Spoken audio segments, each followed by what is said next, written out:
Bismillahirrahmanirrahim. Assalamualaikum warahmatullahi wabarakatuh. Alhamdulillah wassalatu wassalamu ala rasulillah wa ala alihi wa ashabihi wa man tabi'ahu ila yaumil qiyamah. Amma ba'd.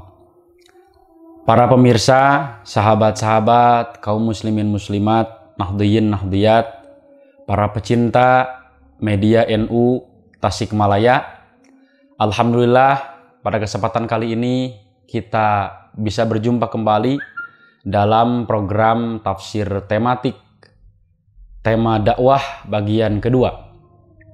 Beberapa waktu lalu kita sudah membicarakan, menjelaskan hukum dakwah. Nah, barangkali dari sekian pemirsa yang belum menyaksikan bisa menyaksikan penjelasan tersebut di bagian pertama. Di deskripsi ada link, bisa dicek saja di link di deskripsi. Selanjutnya kita akan membahas lanjutan dari tafsir ini, surah Ali Imran ayat 104. Yang harus kita pahami dalam hazanah kajian dakwah ada 3 istilah yang satu sama lain saling melekat. Pertama, ada istilah dakwah itu sendiri. Kedua, ada istilah amar ma'ruf nahil munkar. Dan ketiga, ada istilah hisbah. Ada dugaan dari beberapa saudara-saudara kita, mereka menduga bahwa ketiga hal itu, dakwah, amar ma'ruf nahi munkar, dan hisbah, itu adalah hal yang berbeda. Mereka menafsirkan, menganggap bahwa dakwah itu memang harus dilaksanakan secara lembut. Sedangkan amar ma'ruf nahi munkar itu harus dilaksanakan secara tegas. Dan kalau hisbah harus dilaksanakan dengan lebih daripada tegas, yaitu dengan cara keras. Apakah seperti itu? Kita akan melihat bagaimana para ulama memberikan penjelasan terkait apa itu dakwah, apa itu amar ma'ruf nahi munkar, dan apa itu hizbah. Dan bagaimana hubungan di antara ketiga hal itu.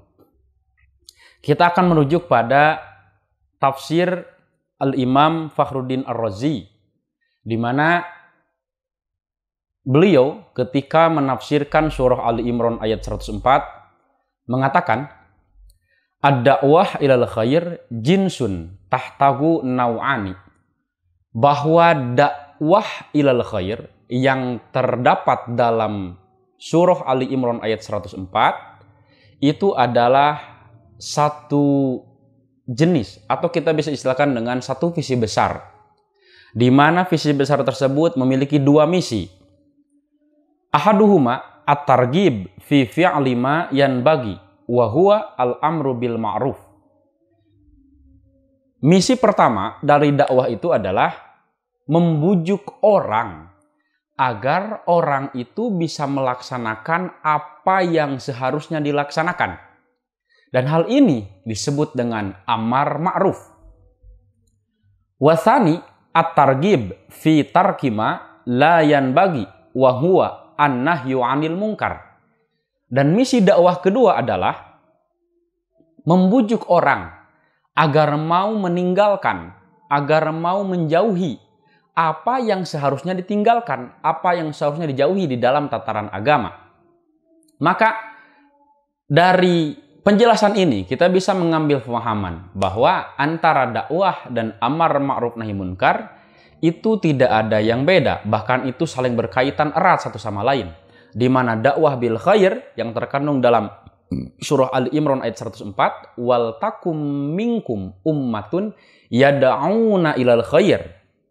Haruslah ada sebagian orang yang berperan dalam dakwah mengajak orang lain kepada kebaikan. Bagaimana misinya? Misinya ada 2. Ya'muruna bil ma'ruf wa yanhauna 'anil munkar. Pertama, misi pelaksanaan dakwah dengan cara amar ma'ruf, membujuk orang lain agar mau melaksanakan apa yang seharusnya dilaksanakan. Membujuk orang lain untuk melakukan apa yang diperintahkan di dalam agama. Dan misi kedua adalah nahyil munkar. Bagaimana kita membujuk orang agar mau meninggalkan, agar mau menjauhi apa yang seharusnya dia tinggalkan, apa yang memang dilarang oleh agama. Selanjutnya, lalu apa itu hizbah? Hizbah dalam satu definisi dikatakan al-hizbah hiya al-amru bil ma'ruf idza dhahara tarkuhu wan nahyu 'anil munkar idza dhahara fi'luhu. Hizbah adalah pelaksanaan amar ma'ruf nahi munkar. Ketika kita melaksanakan amar ma'ruf nahi munkar, maka kita sedang melaksanakan hizbah. Artinya, dari rangkaian penjelasan ini bahwa dakwah, amar ma'ruf nahil munkar, dan hizbah adalah satu kesatuan yang utuh, di mana satu sama lain saling berkaitan. Maka ketika tiga hal ini adalah satu kesatuan yang utuh, maka dilaksanakannya pun harus dengan cara yang sama.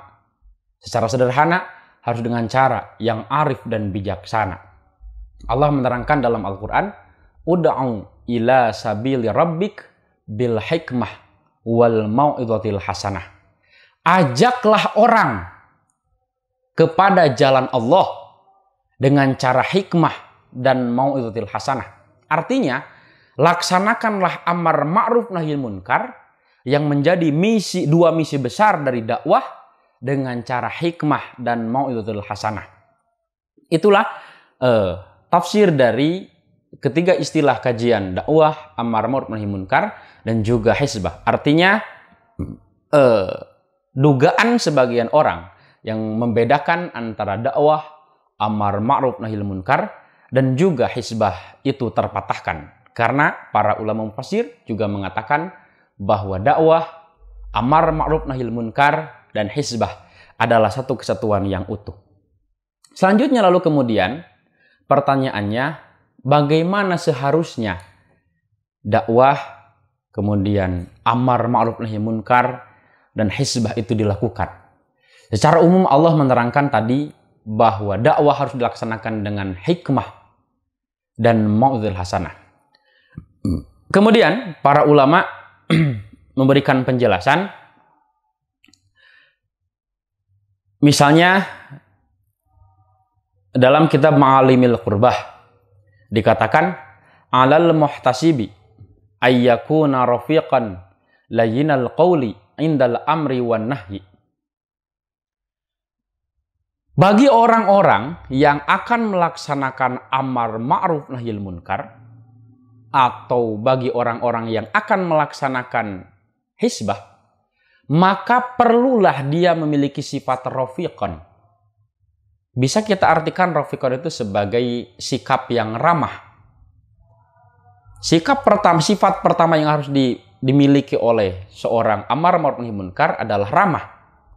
Yang kedua, layyinal qaul, ucapannya lembut, ucapannya baik. Kenapa harus seperti ini?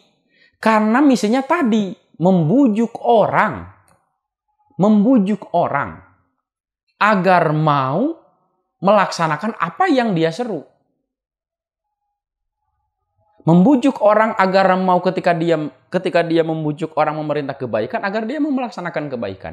Dan ketika dia membujuk orang agar mau meninggalkan keburukan, dia mau.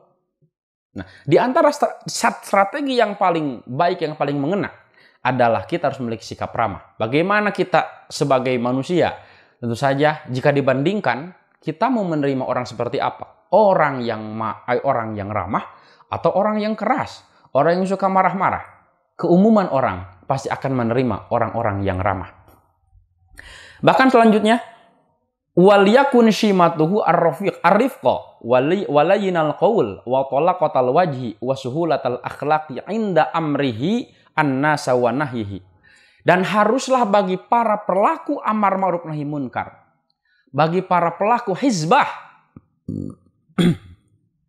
memiliki karakter yang kuat, karakter ramah, karakter sopan santun, karakter yang di dalam karakter tersebut membuahkan sifat-sifat yang baik, akhlak-akhlak yang baik, lisannya yang terucap hanya kebaikan, kata-kata yang keluar adalah kata-kata yang lembut, wajah yang terpancar adalah wajah-wajah orang yang ramah, wajah-wajah orang yang baik, wajah-wajah orang yang disenangi orang, wasuhulatal akhlak, dan memiliki akhlak-akhlak yang diterima oleh kalangan manusia.